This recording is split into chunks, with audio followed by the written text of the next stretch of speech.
ಬೆಂಗಳೂರಿನಲ್ಲಿ ಉದ್ಯಮಿ ಸಿಜೆ ರಾಯ್ ಆತ್ಮಹತ್ಯೆ ಪ್ರಕರಣಕ್ಕೆ ಸಂಬಂಧಪಟ್ಟಂತೆ ರಾಯ್ ಇಚ್ಛೆಯಂತೆಯೇ ಖಾಸಾ ಗ್ರ್ಯಾಂಡ್ನಲ್ಲಿ ಅಂತ್ಯ ಸಂಸ್ಕಾರವನ್ನು ಮಾಡಲಿಕ್ಕೆ ತೀರ್ಮಾನವನ್ನು ಮಾಡಲಾಗಿದೆ. ಕುಟುಂಬಸ್ಥರು ಈ ತೀರ್ಮಾನವನ್ನು ತೆಗೆದುಕೊಂಡಿದ್ದಾರೆ. ಖಾಸಾ ಗ್ರ್ಯಾಂಡ್ನಲ್ಲಿ ಅವರ ಅಂತಿಮ ವಿಧಿವಿಧಾನ ಸಲ್ಲಿಕೆಯಾಗಿದೆ. ಈ ಹಿಂದೆ ಆಪ್ತರ ಬಳಿ ಪ್ರಸ್ತಾಪ ಮಾಡಿದ್ರಂತೆ ಉದ್ಯಮಿ ಸಿಜೆ ರಾಯ್ ಸಹೋದರ ಬಾಬು ಜೋಸೆಫ್ ನಿವಾಸದಲ್ಲಿ ಅಂತಿಮ ದರ್ಶನಕ್ಕೆ ವ್ಯವಸ್ಥೆಯನ್ನು ಮಾಡಿಕೊಡಲಾಗಿದೆ. ಕೋರಮಂಗಲದ ವೈಟ್ ಹೌಸ್ನಲ್ಲಿ ಅಂತಿಮ ದರ್ಶನಕ್ಕೆ ಸಿದ್ಧತೆಯನ್ನು ಮಾಡಿಕೊಳ್ಳಲಾಗಿದೆ. ವೈಟ್ ಗೋಲ್ಡ್ ಸಂಸ್ಥೆಯ ಮಾಲೀಕರಾಗಿರುವ ಬಾಬು ಜೋಸೆಫ್ ಅಂತ್ಯಕ್ರಿಯೆಯಲ್ಲಿ ಹಲವು ಗಣ್ಯರು ಭಾಗಿಯಾಗುವ ಸಾಧ್ಯತೆಗಳಿದ್ದಾವೆ. ನಿನ್ನೆಯಷ್ಟೇ ಐಟಿ ದಾಳಿ ಒಂದು ಕಡೆ ನಡೀತಾ ಇದ್ದರೆ, ಐಟಿ ಪರಿಶೀಲನೆ ಒಂದು ಕಡೆ ನಡೀತಾ ಇದ್ದರೆ, ಅವರು ತಮ್ಮ ಆತ್ಮರಕ್ಷಣೆಗಾಗಿ ಇಟ್ಟುಕೊಂಡಂಥ ರಿವಾಲ್ವರನ್ನು ತೆಗೆದುಕೊಂಡು ತಾವೇ ಆತ್ಮಹತ್ಯೆಯನ್ನು ಮಾಡಿಕೊಂಡಿದ್ದಾರೆ. ಆತ್ಮರಕ್ಷಣೆಗಿರಬೇಕಾಗಿದ್ದಂಥ ಗನ್ ಆತ್ಮಹತ್ಯೆಗೆ ಕಾರಣವಾಯಿತು. ಅದು ಕೂಡ ಅನೇಕ ದಿನಗಳಿಂದಲೂ ಕೂಡ ಅವರು ವಿಚಲಿತರಾಗಿದ್ದರು. ಅನೇಕ ಕಾರಣಗಳು ಕೂಡ ಒಂದೊಂದಾಗಿ ಆಚೆ ಬರ್ತಾ ಇದ್ದಾವೆ.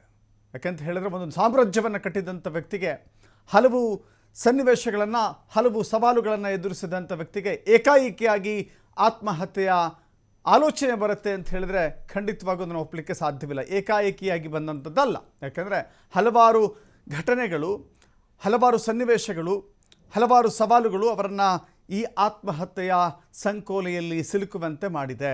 ಹೀಗಾಗಿ ಆತ್ಮಹತ್ಯೆಯನ್ನು ಮಾಡಿಕೊಳ್ಳಬೇಕಾದಂಥ ಒಂದು ಗಟ್ಟಿ ತೀರ್ಮಾನವನ್ನು ಮಾಡಿಕೊಂಡಿದ್ದಾರೆ. ಒಂದು ಕಡೆ ಪರಿಶೀಲನೆ ನಡೀತಾ ಇತ್ತು. ಐಟಿ ಅಧಿಕಾರಿಗಳು ದಾಳಿ ಮಾಡಿದರು. ನಾನು ಬದುಕಿದ್ರೆ ಖಂಡಿತವಾಗೂ ನಾನು ಜೈಲಿಗೆ ಹೋಗಬೇಕಾಗತ್ತೆ ಎನ್ನುವ ಸುಳಿವು ಅವರಿಗೆ ಸಿಕ್ಕಂತೆ ಕಾಣಿಸ್ತಾ ಇತ್ತು. ಹಾಗಿಂದ ಮಾತ್ರಕ್ಕೆ ಸಿಜೆ ರಾಯ್ ಅಕ್ರಮ ಮಾಡಿದ್ದಾರೆ, ಅಕ್ರಮ ಹಣದ ವಹಿವಾಟು ನಡೆಸಿದ್ದಾರೆ ಅಥವಾ ತೆರಿಗೆನ ವಂಚನೆ ಮಾಡಿದ್ದಾರೆ ಅಂತ ಈ ಹಂತದಲ್ಲಿ, ಈ ಸಂದರ್ಭದಲ್ಲಿ ನಾವು ಹೇಳಲಿಕ್ಕೆ ಸಾಧ್ಯವಿಲ್ಲ. ಬಟ್ ಅವರು ಆತ್ಮಹತ್ಯೆಗೆ ಶರಣಾಗುವಂಥ ತೀರ್ಮಾನ ಮಾಡ್ತಾರೆ ಅಂತ ಹೇಳಿದ್ರೆ ಖಂಡಿತವಾಗಿಯೂ ಕೂಡ ಆ ಥರದ ಅನುಮಾನಗಳಂತೂ ಸೃಷ್ಟಿಯಾಗುತ್ತೆ. ಸದ್ಯಕ್ಕೆ ಸಿಜೆ ರಾಯ್ ಅವರ ಅಂತಿಮ ದರ್ಶನಕ್ಕೆ ವ್ಯವಸ್ಥೆಯನ್ನು ಮಾಡಿಕೊಡಲಾಗಿದೆ. ನಾಳೆ ಅಂತಿಮ ವಿಧಿವಿಧಾನ ಸಲ್ಲಿಕೆ ಆಗುತ್ತೆ. ಕ್ರಿಶ್ಚಿಯನ್ ಧರ್ಮದ ಪ್ರಕಾರವೇ ಅವರ ಅಂತ್ಯ ಸಂಸ್ಕಾರ ನೆರವೇರುತ್ತೆ.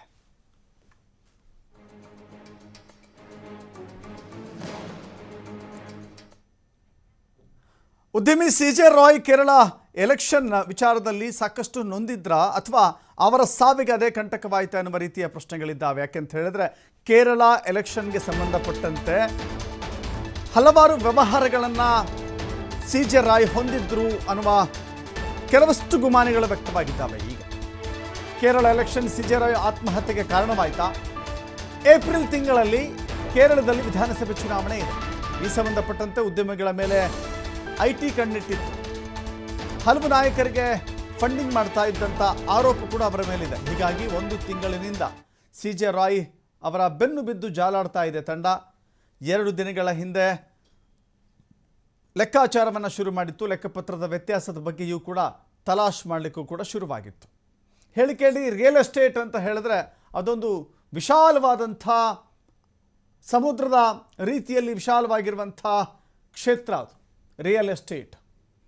ರಿಯಲ್ ಎಸ್ಟೇಟ್ನಲ್ಲಿ ನಾವು ಸಾಮಾನ್ಯವಾಗಿ ನೋಡಿದ್ರೆ ಅನೇಕ ರೀತಿಯ ವ್ಯವಹಾರಗಳ ಕಾನೂನು ಬಾಹಿರವಾಗಿರೋದನ್ನೇ ನೋಡ್ತೇವೆ.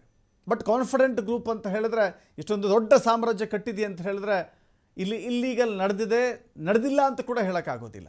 ಬಟ್ ಅದೆಲ್ಲವನ್ನು ಕೂಡ ತೆರಿಗೆ ರೂಪದಲ್ಲಿ ಸರ್ಕಾರಕ್ಕೆ ಸಲ್ಲಿಕೆ ಮಾಡಿ ಕಾಗದ ಪತ್ರಗಳನ್ನು ನೀಟಾಗಿ ವ್ಯವಸ್ಥೆಯನ್ನು ಮಾಡಿಟ್ಟುಕೊಂಡ್ರೆ ಯಾವುದೇ ರೀತಿ ಸಮಸ್ಯೆ ಆಗೋದಿಲ್ಲ. ಎಲ್ಲೊಂದು ಕಡೆ ಕೇರಳ ಚುನಾವಣೆ ಬರ್ತಾ ಇದೆ. ಕೇರಳದ ಚುನಾವಣೆಯಲ್ಲಿ ಉದ್ಯಮಿಗಳು ಫಂಡ್ ಮಾಡೋದು ಮಾಮೂಲಿ. ಕೇರಳ ಮಾತ್ರವಲ್ಲ, ಯಾವುದೇ ರಾಜ್ಯದಲ್ಲಿ ಚುನಾವಣೆ ನಡೆದರೆ ದೊಡ್ಡ ದೊಡ್ಡ ಉದ್ಯಮಿಗಳು ಕೆಲವಷ್ಟು ಪಕ್ಷಗಳಿಗೆ, ಕೆಲವಷ್ಟು ಅಭ್ಯರ್ಥಿಗಳಿಗೆ ಫಂಡಿಂಗ್ ಮಾಡ್ತಾರೆ, ದೇಣಿಗೆ ಕೊಡ್ತಾರೆ.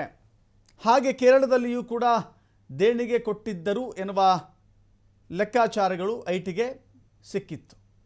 ಹಾಗೆ ದೇಣಿಗೆ ಕೊಡಬೇಕು ಅಂತ ಹೇಳಿದರೆ ಚೆಕ್ ಮೂಲಕ ನೀಡೋಕ್ಕಾಗುತ್ತಾ, ಬ್ಯಾಂಕ್ ವರ್ಗಾವಣೆ ಮೂಲಕ ನೀಡೋಕ್ಕಾಗುತ್ತಾ, ಅಥವಾ ಕ್ಯಾಶ್ ಮೂಲಕ ಕೊಟ್ಟಿದ್ದಾರಾ? ಹೀಗೆ ಅನೇಕ ಅನುಮಾನಗಳಿದ್ದಾವೆ. ಅದೆಲ್ಲವನ್ನು ಪತ್ತೆ ಹಚ್ಚಲು ಬಂದಂಥ ಐಟಿ ಅಧಿಕಾರಿಗಳಿಗೆ ನಿಜಕ್ಕೂ ಕೂಡ ಶಾಕ್ ಕೊಟ್ಟಿದ್ದು ಸಿಜೆ ರಾಯ್ ಅವರ ಆತ್ಮಹತ್ಯೆಯ ಪ್ರಕರಣ.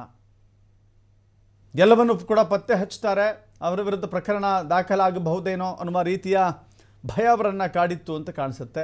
IT ಅಧಿಕಾರಿಗಳನ್ನು ಈಗ ತನಿಖೆಗೆ ಒಳಪಡಿಸಬೇಕಾದಂಥ ಸನ್ನಿವೇಶ ಕೂಡ ಇದೆ.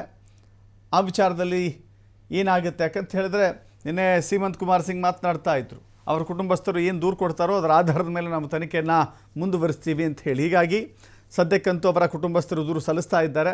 ಆ ಸಲ್ಲಿಕೆಯ ಬಳಿಕ ಯಾವ ಆಯಾಮವನ್ನು ಪಡೆದುಕೊಳ್ಳುತ್ತೆ, ಯಾರು ಹೇಗೆ, ಯಾಕಂತ ಹೇಳಿದ್ರೆ ಇನ್ಕಮ್ ಟ್ಯಾಕ್ಸನ್ನು ನಮ್ಮ ಪೊಲೀಸರು ಎನ್ಕ್ವೈರಿ ಮಾಡಲಿಕ್ಕೆ ಸಾಧ್ಯವಾಗುತ್ತಾ, ನಮ್ಮ ರಾಜ್ಯದ ಪೊಲೀಸರು ಅನೇಕ ರೀತಿಯ ಇಲಾಖೆಯ ಕೆಲವಷ್ಟು ತಾಂತ್ರಿಕವಾಗಿ ಕೆಲವಷ್ಟು ವಿಚಾರಗಳಿರುತ್ತೆ, ಅದನ್ನು ನೋಡಿಕೊಂಡಿಯೇ ತನಿಖೆಯನ್ನು ಮಾಡಬೇಕಾಗತ್ತೆ. ಒಂದು ಅತ್ಯುನ್ನತ ಏಜೆನ್ಸಿಗೂ ಕೂಡ ವಹಿಸುವಂಥ ಸಾಧ್ಯತೆಗಳು ಕೂಡ ಇದೆ.